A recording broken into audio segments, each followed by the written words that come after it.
Hello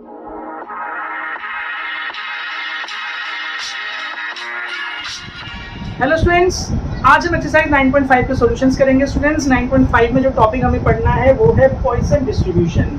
तो students ये एक ऐसा टॉपिक है जो थोड़ा सा कंफ्यूजिंग लग सकता है आप लोगों को, तो मेरी कोशिश यही रहेगी कि मैं आप लोगों को बहुत सिंपल वे में समझाऊं। और जैसे कि आप लोगों को मेरा पढ़ाने का तरीका पता है स्टूडेंट्स कि मैं आप लोगों को टू द पॉइंट समझाऊंगा, मैं कोई इसके ज़्यादा डिटेल में नहीं जाऊँगा, ज़्यादा डिटेल के कॉन्सेप्ट में नहीं जाऊँगा। आप लोगों को इतना ज़रूर समझाऊंगा कि भाई आप लोग किसी भी क्वेश्चन को पॉइसन डिस्ट्रीब्यूशन के आप आराम से सॉल्व कर पाएंगे, राइट। तो स्टूडेंट्स पॉइसन डिस्ट्रीब्यूशन के कॉन्सेप्ट को स्टार्ट करने से पहले एक बार आप लोग बाइनोमियल डिस्ट्रीब्यूशन को रिवाइज कर लीजिए कि भाई बाइनोमियल डिस्ट्रीब्यूशन में क्या था। बाइनोमियल डिस्ट्रीब्यूशन में हमारे पास दो पैरामीटर्स थे स्टूडेंट्स, एक n एंड एक p, राइट। n मतलब नंबर ऑफ ट्रायल्स होता था हमारा, और उसमें n में कंडीशन लगी होती थी कि n जो है हमारा ये फाइनाइट होना चाहिए। तो स्टूडेंट्स कुछ कंडीशंस ऐसी होती है जहाँ पे नंबर ऑफ ट्रायल्स जो है, नंबर ऑफ एक्सपेरिमेंट जो है वो हमारा बहुत हाई हो जाता है, इतना हाई हो जाता है कि it approaches to infinity, right. तो ऐसी कंडीशन में हमें बाइनोमियल डिस्ट्रीब्यूशन से कैलकुलेशन करना बहुत टीडियस हो जाएगा, बहुत मुश्किल हो जाएगा। तो उसी कैलकुलेशन को इजी करने के लिए पॉइसन डिस्ट्रीब्यूशन बनाया गया है स्टूडेंट्स। तो पॉइसन डिस्ट्रीब्यूशन कब काम में आता है स्टूडेंट्स? जब हमारा नंबर ऑफ एक्सपेरिमेंट जो है, नंबर ऑफ ट्रायल्स जो है वो इन्फिनिटी को अप्रोच करता है। और इसी के साथ साथ देखिए, अगर हमारा नंबर ऑफ ट्रायल्स इन्फिनिटी को अप्रोच कर रहा है तो जो प्रोबेबिलिटी ऑफ सक्सेस है, जो p है, वो डेफिनेटली क्या होगा, जीरो को अप्रोच करेगा। कैसे भाई? फॉर एग्जांपल एक छोटा सा एग्जांपल ले लेते हैं, जैसे कि भाई number of vehicles running in a road, कितनी सारी व्हीकल्स रन करती हैं आपको पता है ना, n नंबर ऑफ व्हीकल्स होती हैं। और उनमें से अगर हमें देखना होगी भाई number of accidents in the road, particular road, एक टाइम ले लें, उस टाइम फ्रेम में हम देखें कि भाई कितनी गाड़ियां पास कर रही हैं और कितने एक्सीडेंट्स हो रहे हैं, तो भाई क्या होगा, एक्सीडेंट्स की प्रोबेबिलिटी अप्रोक्सीमेटली जीरो ही होगी, है ना। सपोज इक्का दुक्का अगर हो रहा है, बहुत सारी नंबर ऑफ व्हीकल्स हैं और उन व्हीकल्स में प्रोबेबिलिटी ऑफ एक्सीडेंट जो होगा नियरली इक्वल टू जीरो होगा, और जो व्हीकल पास कर रहे हैं that will be too large. तो ऐसी कंडीशन में हम बाइनोमियल डिस्ट्रीब्यूशन नहीं लगाते हैं, हम पॉइसन डिस्ट्रीब्यूशन लगाते हैं। ये छोटा सा मैंने एग्जांपल दिया आप लोगों के लिए, ठीक है स्टूडेंट्स। तो चलिए स्टूडेंट्स पॉइसन डिस्ट्रीब्यूशन स्टार्ट करते हैं। जो हमारे रिलेवेंट पॉइंट्स हैं आप उसको देख लीजिए। भाई पॉइसन डिस्ट्रीब्यूशन में जो Poisson distribution is the approximation of binomial distribution, ये हमारे को बाइनोमियल डिस्ट्रीब्यूशन की अप्रोक्सीमेट वैल्यू देता है, right. Then when n becomes too large, जब n हमारा लार्ज हो जाता है, लार्ज का मतलब n approaches to infinity, तो इस केस में क्या होगा, p becomes close to zero, p approaches to zero। तो यहाँ से क्या होगा कि n हमारा इन्फिनिटी को अप्रोच कर रहा है और p हमारा जीरो को अप्रोच कर रहा है, तो इन दोनों का जो प्रोडक्ट होगा वो क्या होगा, फाइनाइट हो जाएगा। फाइनाइट का मतलब कि भाई उनकी कुछ वैल्यू निकलेगी, हमारे पास फाइनाइट वैल्यू आएगी अगर हम इसका प्रोडक्ट ले लें। तो इस प्रोडक्ट को एक नया टर्म हमने दे दिया है नाम, जिसका नाम है लैम्डा, ठीक है। This is n into p। तो ये एक हमारा पैरामीटर आ गया जो हमारा पॉइसन डिस्ट्रीब्यूशन में यूज होगा, काफी इंपॉर्टेंट पैरामीटर है। n into p मतलब हमारा जो है नंबर ऑफ ट्रायल्स और जो प्रोबेबिलिटी ऑफ सक्सेस है उनको मल्टीप्लाई करके लैम्डा निकल जाएगा, और इसी लैम्डा से हमें पॉइसन डिस्ट्रीब्यूशन फाइंड आउट करनी होगी स्टूडेंट्स। तो देखिए फॉर्मूले की बात कर लेते हैं। फॉर्मूला क्या यूज करना है आपको, ध्यान होगा कि भाई हमारा जो बाइनोमियल डिस्ट्रीब्यूशन था, तो p x equal to r में आपका जो फॉर्मूला इस तरीके से लगता था, तो ये हमारा क्या होगा, n और p जब आ गया तो ये फॉर्मूला रिड्यूस हो जाएगा।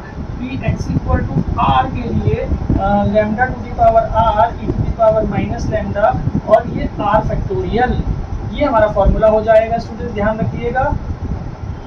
देखिए तो ये फॉर्मूला पॉइसन डिस्ट्रीब्यूशन के लिए है।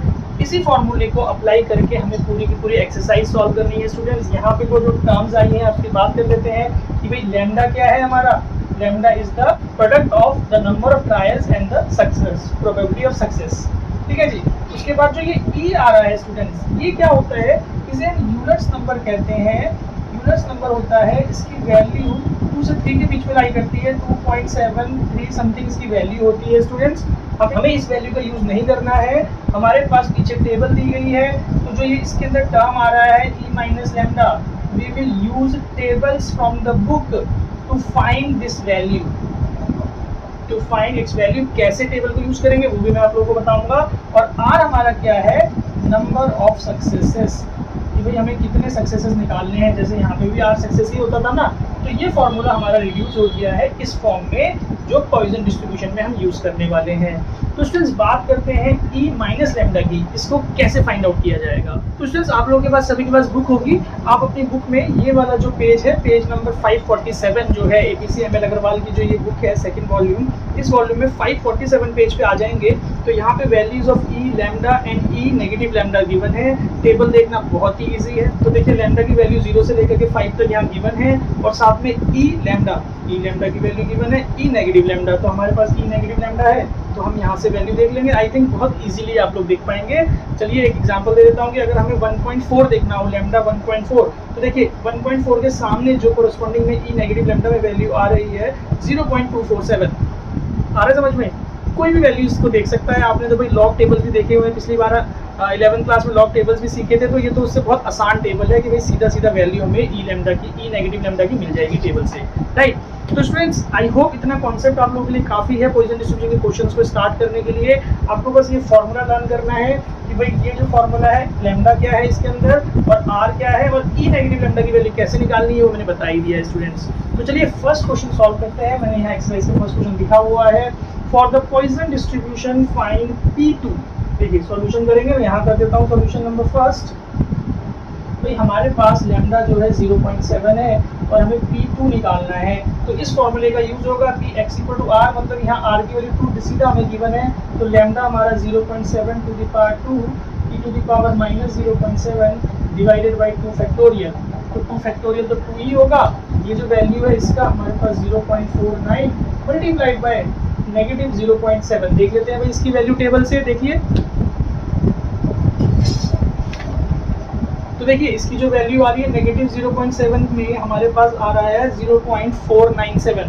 तो हम क्या करेंगे यहाँ पे 0.497 डिवाइडेड बाई 2। तो इन दोनों वैल्यूज को आप मल्टीप्लाई करके 2 से डिवाइड कर देंगे तो 0.1218 हमारे पास सोल्यूशन आ जाएगा। स्टूडेंट्स आई होप आप लोगों को समझ में आ गया होगा कि ये फर्स्ट पार्ट था। तो आई होप फ्रेंड्स आप लोगों को फर्स्ट पार्ट समझ में आया होगा कि कैसे मैंने सॉल्व किया है। आप इसको नोट कर लीजिए। अगर आपको ये इंपॉर्टेंट लग रहा है जो पॉइंट्स मैंने समझाए हैं आप इनको नोट कर लीजिए। Then we will start with the second part of the first question and we will do this questions onwards, right. Now students second part करते हैं। देखिए फर्स्ट क्वेश्चन का हमें इस बार P3 निकालना है और हमारे पास लैम्डा गिवन है 2। तो भाई P3 का जो फॉर्मूला बनेगा that is 2 to the power 3 e to the power -2 divided by 3 factorial.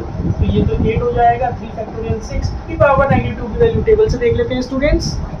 e की पावर -2 की वैल्यू देख लेते हैं। 0.135 हमारे पास आ रहा है तो इसको हम 0.135 यहाँ लिख लेंगे ना। इसको आप सॉल्व कर लीजिए भाई। 8 से इसको मल्टीप्लाई करना है, डिवाइड बाई 6 करना है, तो आप देखेंगे आपके पास 0.18 आंसर आ जाएगा। ठीक है स्टूडेंट्स, इतना काम आप कर सकते हैं। मल्टीप्लाई डिवाइडिंग ये मैं आपके ऊपर छोड़ रहा हूँ, राइट।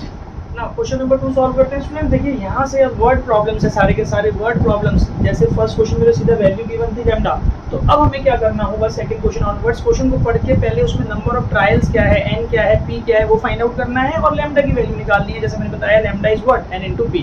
ठीक है, तो देखिए suppose a book of 614 pages contains 43 typographical errors. If these errors are randomly distributed throughout the book, what is the probability that 10 pages selected at random will be free of errors? तो भाई देखिए main चीज यहाँ समझिए, what is the probability that 10 pages selected at random? तो भाई select कितने pages किए गए हैं, नंबर ऑफ ट्रायल्स क्या है, यहाँ पे एक्सपेरिमेंट्स क्या है, number of experiment that is 10 pages. यहाँ पे आपको 614 पेजेस भी लग सकता है किसी स्टूडेंट को, बट नहीं, 614 पेजेस क्या दिया हुआ है इसको समझिए कि भाई एक बुक में 614 पेजेस हैं और वहाँ पे 43 एरर्स है। 43 एरर्स, 614 पेजेस में केवल 43 एरर्स है। तो भाई उसकी प्रोबेबिलिटी निकालनी है एरर्स की, क्योंकि यहाँ तो फ्री ऑफ एरर्स बोला है ना। तो एरर की प्रोबेबिलिटी जब हम निकालेंगे तो वो उसके लिए यूज होगा 614। ठीक है, तो चलिए कैसे करेंगे। देखिए सेकंड क्वेश्चन का सॉल्यूशन हम करने वाले हैं। तो सबसे पहले यहाँ पे हम लिख लेंगे भाई number of trials that is n is 10 और उसके बाद p हमें निकालना है तो that will B 43/614। I hope आपको समझ में आ गया होगा कि एरर की प्रोबेबिलिटी ये है। तो स्टूडेंट्स हमारे पास n और p आ गया है, इन दोनों को आप इंटू कर लीजिए। लैम्डा निकालना है तो n इंटू p हम कर लेंगे तो 10 इंटू 43/614। तो ये हमारे पास कितना आ जाएगा 2 5 2 307 और ये हमारे पास आ जाएगा कितना 15 का 1 21/307। इसको आप डिवाइड कर लीजिए। इसको डिवाइड करेंगे तो ये 0.7003 समथिंग आएगा। तो राउंड ऑफ करके इसको 0.7 ही हम ले लेंगे स्टूडेंट्स। तो लैम्डा की वैल्यू 0.7 आ गई है हमारे पास और हमें फ्री ऑफ एरर्स निकालना है। ये ध्यान दीजिए, फ्री ऑफ एरर्स हमारे को प्रोबेबिलिटी निकालनी है। तो क्या मतलब हुआ इसका Px = 0, x = 0 या डायरेक्टली हम 0 भी लिख सकते हैं इसकी तरह, यानी कि r हमारा 0 है। तो लैम्डा हमने कितना निकाला है 0.7, इसकी पावर हमारी 0 हो गई, e की power -0.7 divided by zero factorial सबको पता है 1 होता है, ये भी 1 है। e की पावर माइनस 0.7 हमने यहाँ निकाला हुआ था, दैट इज 0.497। तो ये हमारा सॉल्यूशन हो गया स्टूडेंट, ध्यान दीजिएगा। काफ़ी अच्छे क्वेश्चन है इनके, आप लोगों को वर्ड प्रॉब्लम को पढ़ के पहले n क्या है वो फाइंड करना है, फिर p क्या है वो फाइंड करना है, और n इंटू पी को जब मल्टीप्लाई कर लेंगे तो लैम्डा आ जाएगा, और उस लैम्डा की हेल्प से आप फिर ये प्रोबेबिलिटी का फॉर्मूला लगा के सॉल्व कर सकते हैं। आई होप आपको कॉन्सेप्ट समझ में आ गया होगा, तो इसको नोट कर लीजिए students, then we will do the third question. तो चलिए थर्ड क्वेश्चन पढ़ते हैं students. Experience shows that 1.4% of the telephone calls received are wrong numbers. Determine the probability that among 150 calls received, 2 are wrong numbers। तो ये जो 150 calls है आप लोगों को समझ में आ गया होगा। क्वेश्चन नंबर 3 में नंबर टू 150 हमारे पास है और 2 are wrong numbers अभी निकालना है, तो ये हमारा R होगा, वो क्लियरली पता लग रहा है। What is P? Wrong number की प्रोबेबिलिटी कितनी है? 1.4%। 1.4% मतलब 0.014, ये हमारे पास P की वैल्यू है। Now you multiply in order to find lambda n into p, that is 150 multiplied by 0.014, 2.1। सो आपका जो लैम्डा है 2.1 आ गया है, और हमें जो प्रोबेबिलिटी निकालनी है that is for 2 wrong numbers. तो लैम्डा तो r की वैल्यू 2 हो गई स्टूडेंट्स, और आप सिंपली फॉर्मूला डाल दीजिए, that is lambda 2.1 to the power 2 p to the power minus 2.1 divided by 2 factorial. तो भाई ये तो हमारा 4.41 मल्टीप्लाइड बाई इसकी वैल्यू टेबल से देख लीजिएगा, यहाँ 2 मैं अब टेबल से देख के लिख लेता हूँ यहाँ पे वैल्यू। तो इसकी वैल्यू टेबल से आई है 0.122। ना इसको आपने क्या करना है, पहले कैंसिल कर लीजिए 0.061।